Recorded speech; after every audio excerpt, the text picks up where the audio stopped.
नमस्कार स्टूडेंट्स, कैसे हैं आप सब लोग। आज है 24 जून 2022। आज हम लोग देखेंगे कि हमारी प्रारंभिक परीक्षा की दृष्टि से कौन से प्रश्न महत्वपूर्ण हैं। सत्र को शुरू करने से पहले आपके लिए एक महत्वपूर्ण सूचना। कल यानी कि 25 जून को रात्रि 8 बजे अग्निपथ योजना से संबंधित एक क्लास आपके लिए आयोजित करी जाएगी, तो इस क्लास का पूरा लाभ उठाएं। चलिए अपने प्रश्न की श्रृंखला को आगे बढ़ाते हैं। सबसे पहला प्रश्न देखिए आ रहा है, कैलिनग्राद के संदर्भ में निम्नलिखित कथनों पर विचार करना है, कौन से कथन सही हैं। यह रूस की सुदूर पश्चिम संघीय इकाई है। यह मुख्य भूमि रूस के साथ कोई सीमा साझा नहीं करता तथा पोलैंड और लिथुआनिया के बीच में एक सैंडविच जैसी स्थिति में बसा हुआ है, अर्थात इन दोनों के बीच में है। ठीक है, तो अब देखिए ये न्यूज चर्चा में क्यों आई। जैसा कि आपने भी पढ़ा होगा, जो कैलिनग्राद है ये है रूस का मैप। ठीक है, यहां पर है ये बेलारूस, यहां पर ये तीन जो देश आप देख रहे हो ये हैं आपके, जिनको हम लोग बाल्टिक देश बोलते हैं। सबसे ऊपर आपका पड़ता है एस्टोनिया, फिर यहां पड़ेगा लाटविया और सबसे लास्ट में यहां पड़ता है लिथुआनिया। ये वाला जो पोर्शन आप देख रहे हो, ठीक है, जो मैंने पीले रंग से रंग दिया है, तो ये वाला पोर्शन जो है ये क्या है, ये कालिनिनग्रैड का पोर्शन है। यहां पर पड़ता है पोलैंड, तो ये है एस्टोनिया, लाटविया, लिथुआनिया।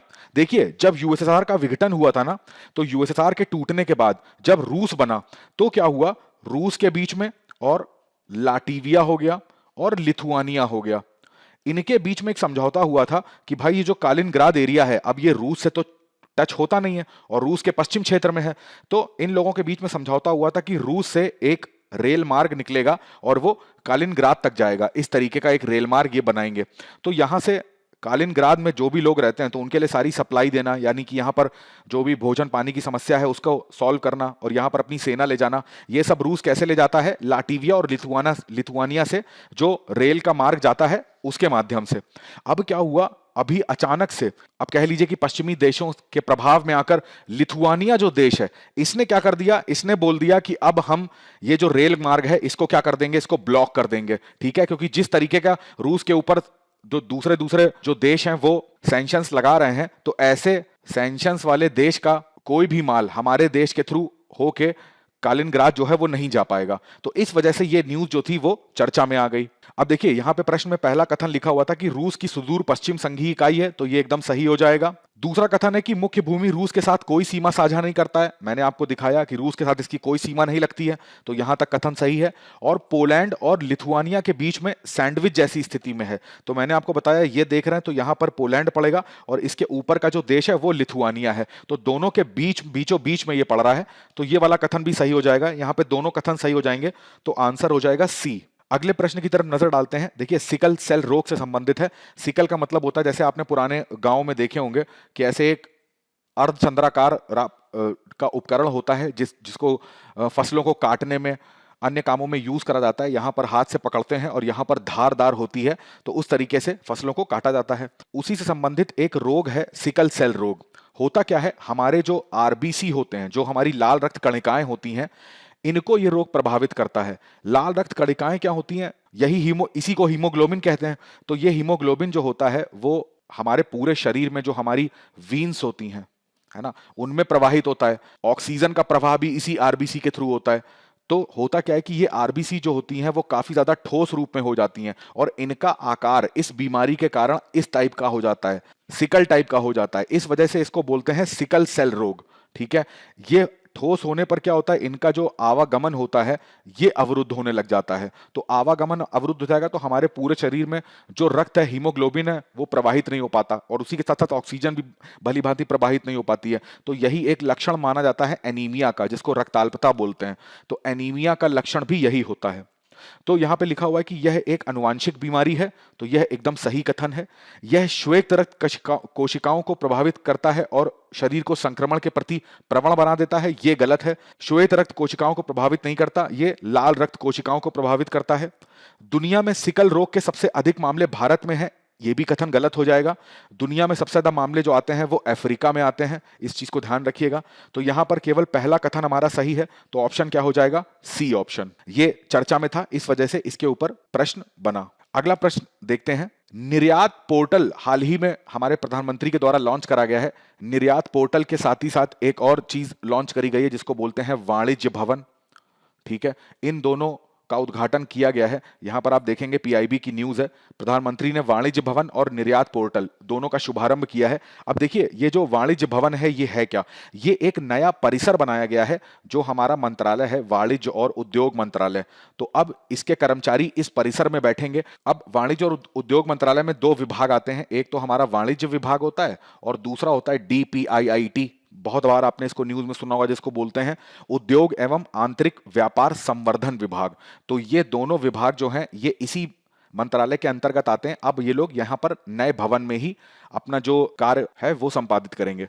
और निर्यात पोर्टल का उद्घाटन करा गया। निर्यात पोर्टल का मतलब क्या है, ये एक ऐसा वन स्टॉप सॉल्यूशन बनाया गया है जहां पर भारत में जितनी चीजें निर्यात होती हैं या भारत जितना भी आयात करता है, निर्यात आयात का पूरा जो इंफॉर्मेशन है, पूरा लेखा जोखा जो है वो इस पोर्टल में एक ही जगह पर आपको मिल जाएगा। ठीक है, इसका नाम रखा गया है national import export for yearly analysis trade. ठीक है, ये इसका पूरा नाम है।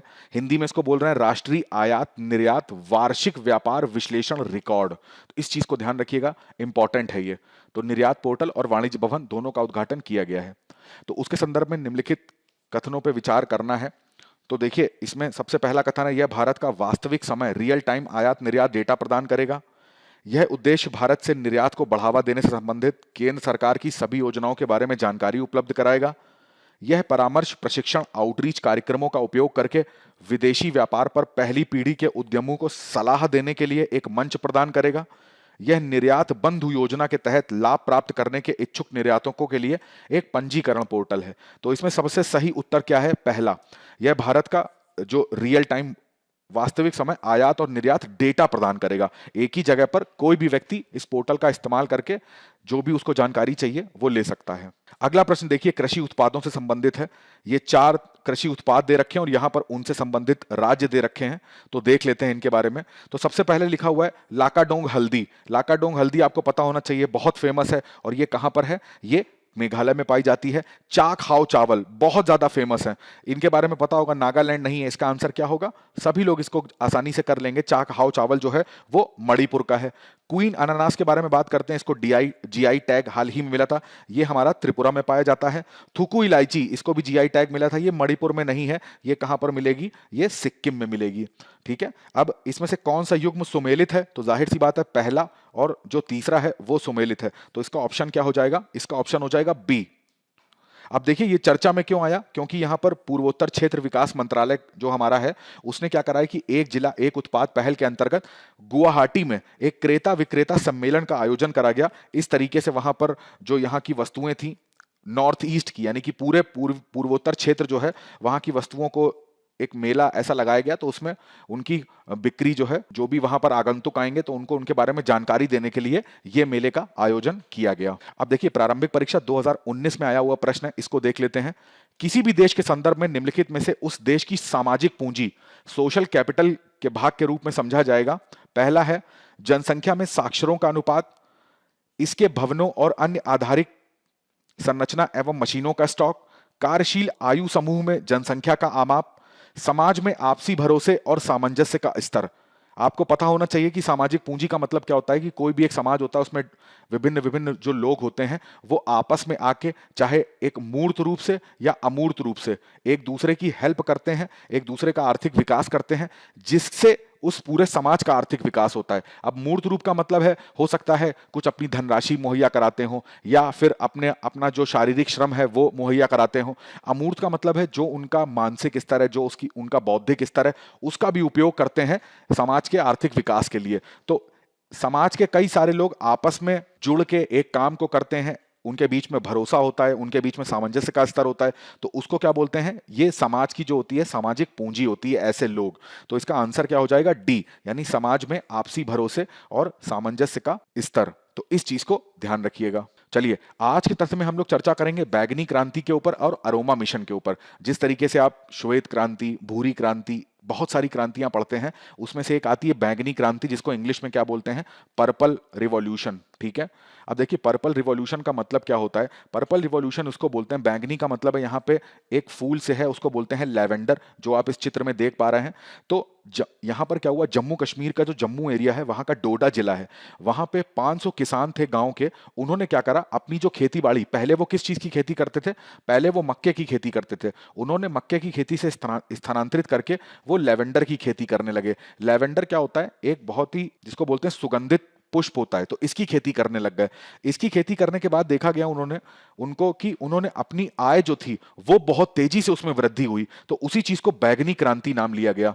अब इसी बैंगनी क्रांति जो थी, इसी बैंगनी क्रांति के अंतर्गत क्या हुआ कि कई सारे, पूरे भारतवर्ष में कई सारे राज्यों को चिन्हित करा गया, और वहां पर इस तरीके के जो सुगंधित पौधे हैं या जो औषधि पौधे हैं, ठीक है, उनकी खेती करने के लिए किसानों को बोला गया, जिससे उनकी भी जो आय है उनको क्या करा जा सके, बढ़ाया जा सके। उसी के अंतर्गत जैसे ये देखिए अरोमा मिशन जो था वो स्टार्ट करा गया। अरोमा मिशन का मतलब क्या था, अरोमा का मतलब ही होता है सुगंध। तो ये क्या है, जो भी हमारे ऐसे सुगंधित फसलें होती हैं, ऐसे सुगंधित पौधे होते हैं, पुष्प होते हैं, जिनसे हम सुगंधित तेलों का निर्माण कर सकते हैं। ठीक है, तो इस मिशन के अंतर्गत क्या करा जा रहा है कि कई सारे क्षेत्रों को चिन्हित करा गया है, जैसे कि बात करी जा रही है बुंदेलखंड हो गए, गुजरात है, मराठवाड़ा, राजस्थान, आंध्र प्रदेश।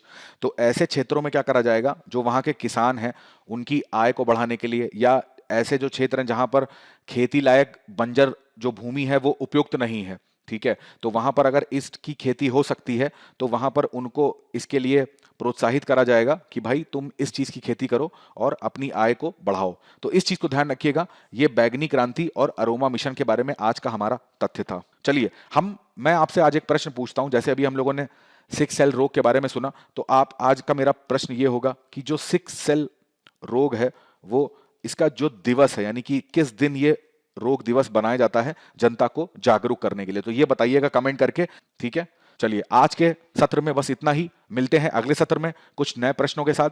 तब तक के लिए अपनी पढ़ाई करते रहिएगा। वीडियो को लाइक, शेयर और सब्सक्राइब करना बिल्कुल मत भूलिएगा। अपने स्वास्थ्य का ध्यान रखिए, अपने परिवार वालों के स्वास्थ्य का ध्यान रखिए। बहुत बहुत धन्यवाद।